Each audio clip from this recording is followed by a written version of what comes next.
Israa'iil ayaa duqeymo waxa ay ka geysatay koonfurta magaalada Beirut ee caasimadda dalkaasi Lubnaan, waxaana ka dhashay khasaare isugu jira dhimasho iyo dhaawac, burbur iyo dildilaac soo gaaray wadooyinka muhiimka ah ee magaalada Beirut.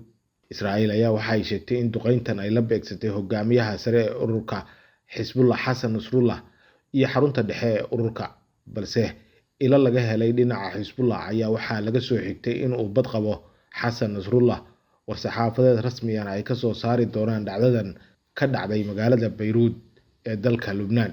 Khabiir ay wareysatay warbaahinta Al Jazeera ayaa sheegay in dagaalka hadda ka socda Lubnaan uu horseed u yahay dagaal buuxo oo ka dhaca bariga dhexe oo dhan.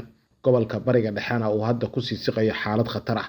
Xogayaha difaaca dalka Mareykanka ayaa ku celiyay baaq xabad joojin ah oo afka baarkiisa ah, balse aysan la soconin wax tallaabo ah oo Israa'iil looga joojinayo dhibaatada ay ka geysanayso dhulka Falastiin iyo weliba dalka Lubnaan. Mareykanka iyo Faransiiska ayaa horey u soo jeediyay xabad joojin dhex marta Xisbullah iyo Israa'iil.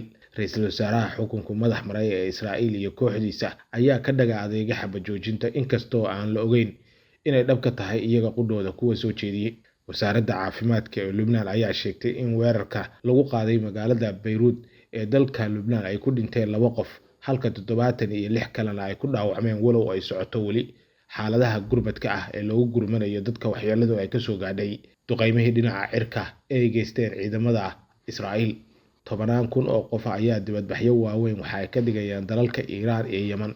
Dadkaasi ayaa waxa ay ka careysan yihiin weerarada gardarrada ah ee ka dhacaya magaalada Gaza iyo weliba dalka Lubnaan ee ay wadaan ciidamada Yuhuudda. Israa'iil ayaa waxay ka cabsi qabtaa in Xisbullah ay ka soo jawaabaan duqeymihii cuslaa ee ka dhacay gudaha dalka Lubnaan, waxayna Yuhuuddu badankooda ay bilaabeen inay ku yaacaan difaacyada dhulka hoostiisa ee laga galo gantaalada. Xisbullah ayaa waxaa laga sugayaa saacadaha soo socda inay ka jawaabaan weerarkii cuslaa ee ciidanka Israa'iil ay ku qaadeen koonfurta magaalada Beirut ee dalka Lubnaan, iyadoo oo la filayo in ay kaga jawaabi doonaan gantaalo aad u culus iyo duqeymo dhinaca cirka ah oo ay ka geystaan dhulka ay haysato Israa'iil. Wixii warar ah qodobkan ku soo kordha kala soco mar walba Rasmi Radio. Fadlan daawade haddii aad nagu cusub tahay barahayaga bulshada ku soo biir sida Facebooka iyo weliba YouTube-ka.